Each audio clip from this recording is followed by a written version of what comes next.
Hello, my name is Professor Shiraditya Rakshit. Right to Development. Learning Outcome. The students are given an overview of 3 documents in the international level which deal with certain aspects of right to development. From the examination of these documents, the students get the picture of the dimension of right to development as group right. Introduction. Right to development can be viewed both as an individualistic right and a group right. From the individualistic perspective, it deals with each person's right to develop himself physically, mentally, emotionally, financially, politically, spiritually, materially, etc., etc. So it depends on the laws made by the state. But while looking at this right as a group right, it is an entirely different right. It is then the right of a country's development and not that of the individuals. When we say country's development, it is the right of a developing or at least developed country to become a developed country. This involves a lot of effort for developed countries. Their cooperation and help is required for a developing country to become developed. Thus, it is a question purely of international concern and effort. In this chapter, we will examine the content and scope of this right. In the forthcoming chapters, we will examine to what extent this right is tried to be achieved. As we saw in the module on group rights, what are this right is discussed mainly in 2 documents. One is the African Charter on Human Rights and Peoples, and the other is the Declaration on Right to Development. African Charter on Human and People's Rights. All people shall have the right to a general satisfactory environment favorable to their development. African Charter, Article 24. The UN Declaration on Right to Development. The preamble of the UN Declaration on Right to Development gives many clues to the content of this right. The following provisions are relevant. Recognizing that development is a comprehensive economic, social, cultural, and political process which aims at the constant improvement of the well-being of the entire population and of all individuals on the basis of their active, free, and meaningful participation in development, and in the fair distribution of benefits resulting therefrom. Recalling the right of peoples to self-determination by virtue of which they have the right freely to determine their political status and to pursue their economic, social, and cultural development. Recalling also the right of peoples to exercise, subject to the relevant provisions of both international covenants on human rights, full and complete sovereignty over all their natural wealth and resources. Considering that the elimination of the massive and flagrant violations of the human rights of the peoples and individuals affected by situations such as those resulting from colonialism, neocolonialism, apartheid, all forms of racism and racial discrimination, foreign domination and occupation, aggression and threats against national sovereignty, national unity and territorial integrity, and threats of war would contribute to the establishment of circumstances propitious to the development of a great part of mankind. Now, reaffirming that there is a close relationship between disarmament and development, and that progress in the field of disarmament would considerably promote progress in the field of development, and that resources released through disarmament measures should be devoted to the economic and social development and well-being of all people, and in particular those of the developing countries, recognizing that the creation of conditions favorable to the development of people and individuals is the primary responsibility of their states. Aware that efforts at the international level to promote and protect human rights should be accompanied by efforts to establish a new international economic order, confirming that the right to development is an inalienable human right and that equality of opportunity for development is a prerogative both of nations and individuals who make up nations. The preamble makes it very clear that the right to development includes within its ambit the following rights: right to self-determination, right to sovereignty over the natural resources, and right against colonization, non-colonization, apartheid, national sovereignty, right against disarmament, and right to peace. These are all obviously group rights because these are rights of the peoples of the nation. Coming to the contents of the declaration, the right to development is defined as a right to development is an inalienable human right by virtue of which every human person and all peoples are entitled to participate in, contribute to, and enjoy economic, social, cultural, and political development in which all human rights and fundamental freedoms can be fully realized. As this definition goes, it encompasses within its sweep individualistic as well as group rights. It may be about rights of human beings and peoples within the country where the responsibility rests with the state concerned to make this right available to them. For about the right of a country to become developed, in which case the responsibility rests with the international community. The following provision in the declaration gives the picture as to which one of this above proposition is aimed at in the declaration. States have the right and the duty to formulate appropriate national development politics that aim at the constant improvement of the well-being of the entire population and of all individuals on the basis of their active, free, and meaningful participation in developing and in the fair distribution of the benefits resulting therefrom. States not only have the duty but also have the right to formulate appropriate policies. This means that the states have the right to decide their policies without interference from any other country. This also is a facet of right to self-determination. This provision also aims at the country's responsibilities to see that there is an equal distribution of wealth amongst the citizens. The international community, especially that of developed nations, efforts are emphasized in the following provisions. Now, the states have the duty to take steps individually as well as collectively to formulate international development policies with a view in facilitating the full realization of the right to development. Now, sustained action is required to promote more rapid development of developing countries.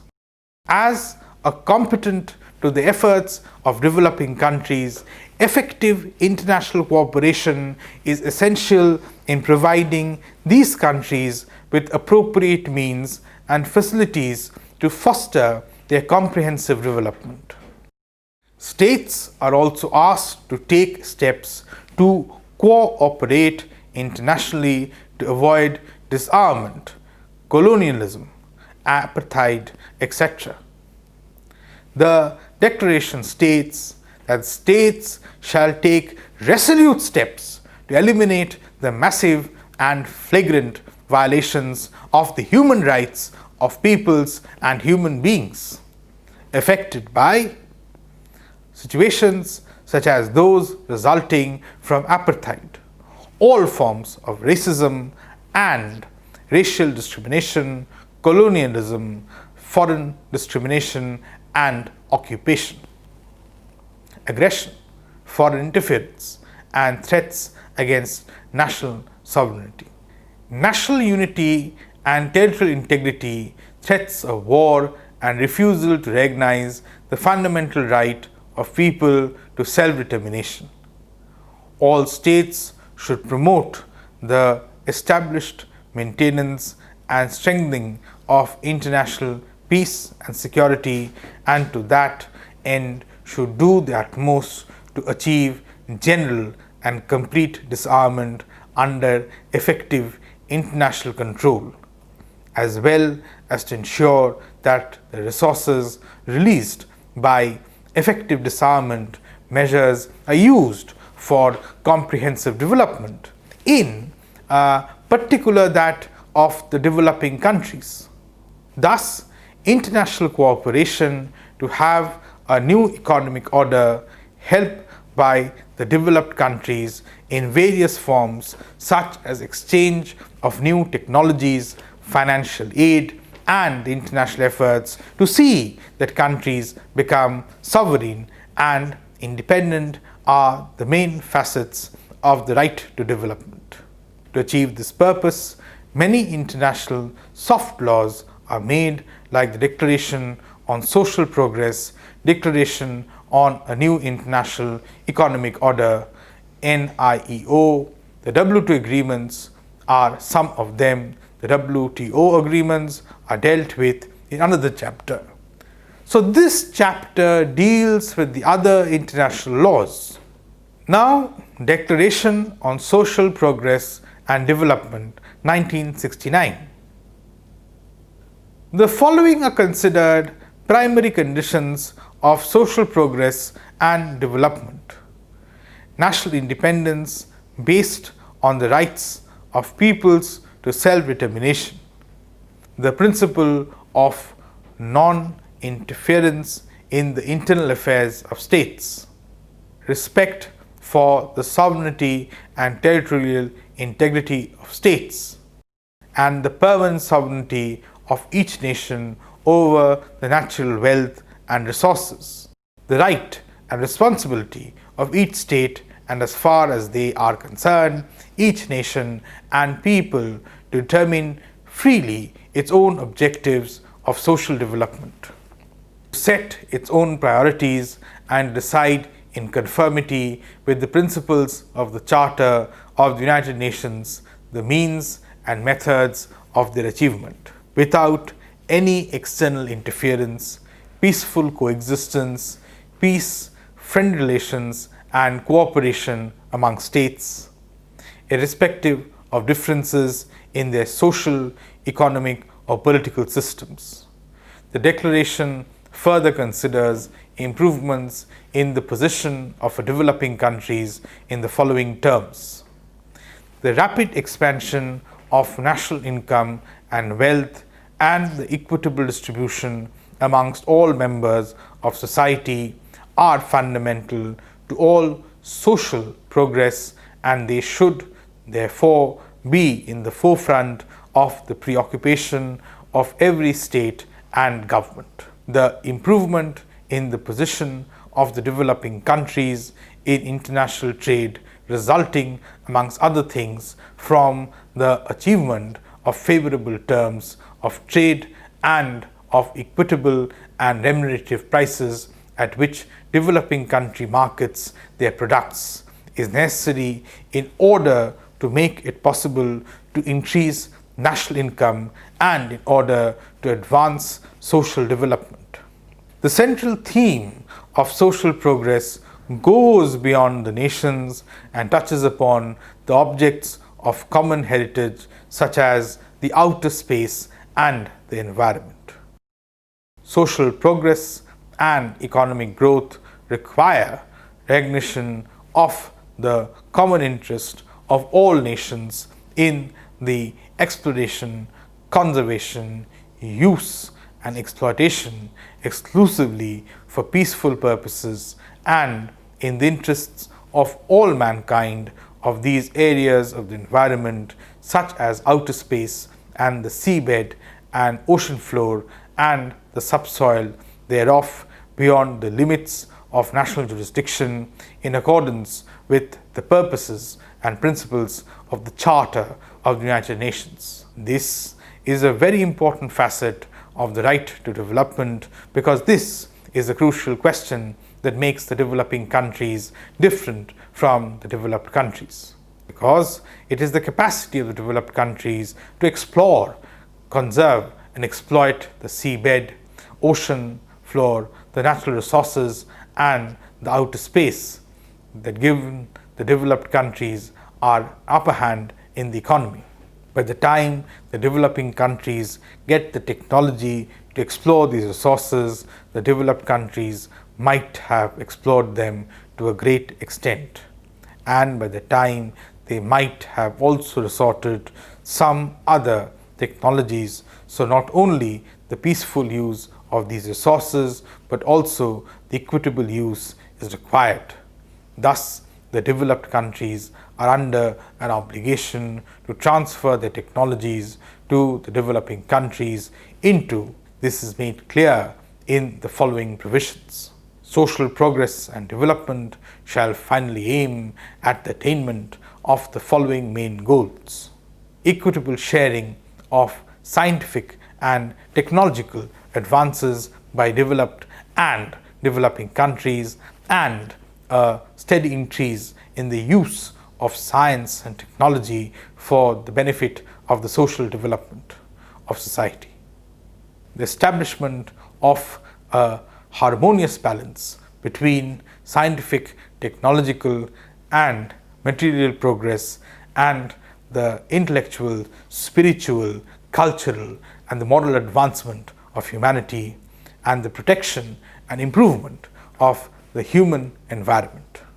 The following provisions make it clear the right to development nothing but an equalization of the economy of all countries. The achievement of the objectives of social progress and development finally requires the implementation of the following means and methods: the laying down of economic growth rate targets for the developing countries within the United Nations policy for development, high enough to lead to a substantial acceleration of their rate of growth; the provision of greater assistance on better terms; the implementation of the aid volume target of a minimum of 1% of the GNP, or gross national product, at market price of economically advanced countries; the general easing of the terms of tending to their developing countries through their low interest rates on loans and loan grace periods for the repayment of loans, and the assurance that the allocation of such loans will be based strictly on socio-economic criteria, free of any political consideration. The provision of technical, financial and material assistance, both bilateral and multilateral, to their fullest possible extent and on favorable terms, and improved coordination of international assistance for the achievement of the social objective of national development plans.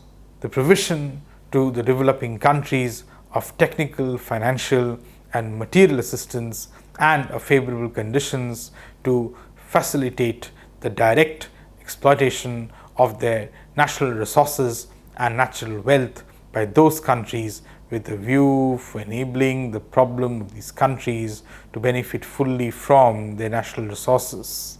The expansion of international trade based on principles of equality and non-discrimination, the rectification of the position of developing countries, international trade by equitable terms of trade, a general non-reciprocal and non-discriminatory system of preference for the exports of developed countries to the developed countries, the establishment and implementation of general and comprehensive commodity agreements, and the financing of reasonable buffer stocks by international institutions.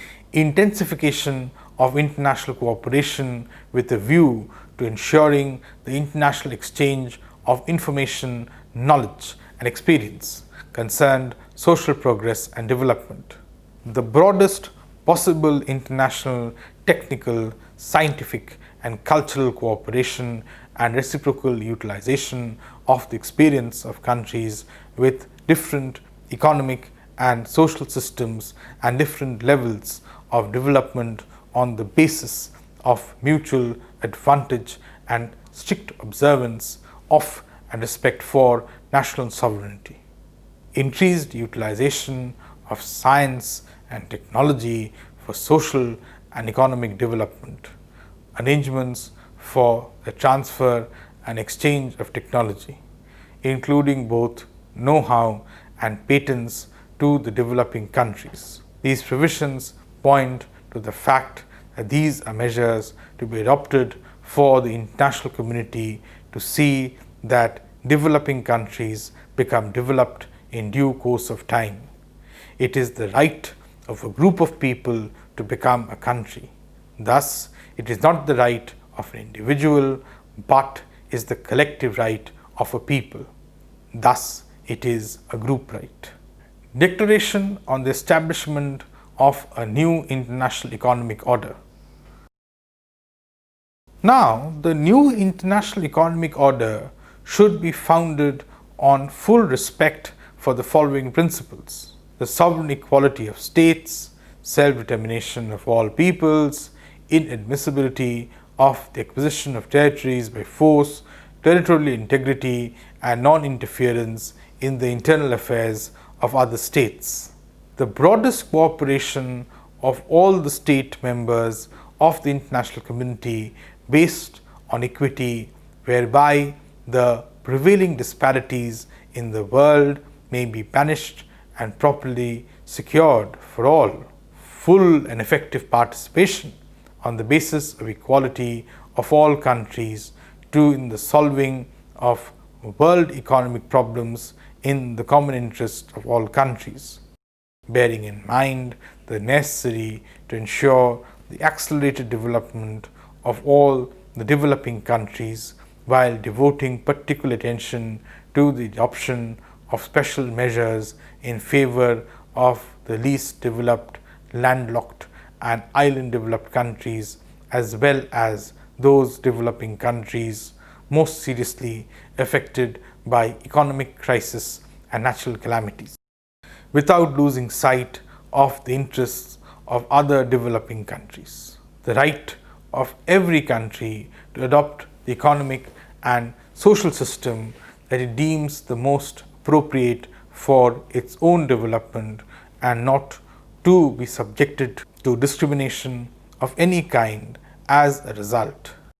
The full permanent sovereignty of every state over its natural resources and all economic activities. In order to safeguard these resources, each state is entitled to exercise effective control over them and their exploitation with means suitable to its own situations, including the right to nationalization or transfer of ownership to its nationals, this right being an expression of the full permanent sovereign of the state. No state may be subjected to economic, political, or any other type of coercion to prevent the free and full exercise of this inalienable right. The right of all states, territories, and peoples under foreign occupation, alien and colonial domination, or apartheid to restitution and full compensation for the exploitation and depletion of and damages to the natural resources and all other resources of the states, territories, and peoples. Regulations and supervision of the activities of transnational cooperation by making measures in the interest of the national economic of the countries where such transnational corporations operate on the basis of the full sovereignty of these developed countries. The right of the developing countries and the peoples of territories under colonial and racial domination and sovereign occupation to achieve their liberation and regain effective control over the natural resources and economic activities. The extending of assistance to developing countries, peoples and territories which under colonial and alien domination, foreign occupation, racial discrimination or apartheid or are subjected to economic, political or any other type of coercive measures to obtain from them the subordination of the exercise of their sovereign rights and to secure from them advantages of any kind, and to neo-colonialism in all its forms, and which have established or are endeavoring to establish effective control over their natural resources and economic activities that have been or are still under foreign control. Just and equitable relationship between the prices of raw materials, primary commodities, manufactured and semi-manufactured goods exported by developed countries and the prices of raw materials, primary commodities, manufacturers, capital goods and equipment imported by them with the aim of bringing about sustained improvement in their unsatisfactory terms of trade and expansion of the world economy. Extension of active assistance to developing countries by the whole international community free of any political or military conditions, ensuring that one of the main aims of the reformed international monetary system shall be the promotion of the development of the developing countries and the adequate flow of real resources to them, importing their competitiveness of natural materials facing competition from synthetic substitutes, preferring and preferential and non-reciprocal treatments for developing countries, whatever feasible in all fields of international economic cooperation whenever possible, securing favorable conditions for the transfer of financial resources to developing countries, giving to the developing countries access to the achievements of modern science and technology, and promoting the transfer of technology and the creation of indigenous technology for the benefit of the developed countries in forms and in accordance with procedures which are suited to their economists. The need for all states to put an end to the waste of natural resources, including food products. The need for developing countries to concentrate all their resources for the cause of development. The strengthening through individual and collective actions of mutual economic, trade, financial and technical cooperation amongst the developing countries, mainly on a preferential basis, facilitating the role which producers association may play within the framework of international cooperation and in pursuance of their aims inter alia, assisting in the promotion of sustained growth of the world economy and accelerating the development of developing countries. The NIEO declaration also aims at reducing the gap between the developing and developed countries. Thus, this document is also a part of right to development. However, we found the right against all decolonization is also a part of right to development. This facet of right to development is discussed in the next chapter. Conclusion. The right to development is a right of a group of persons to become a nation. Thus, it is not even a sum total of all the individual's rights to development. This right can be made fruitful by the international cooperation and financial aid, technological aid from the developed countries. Thank you.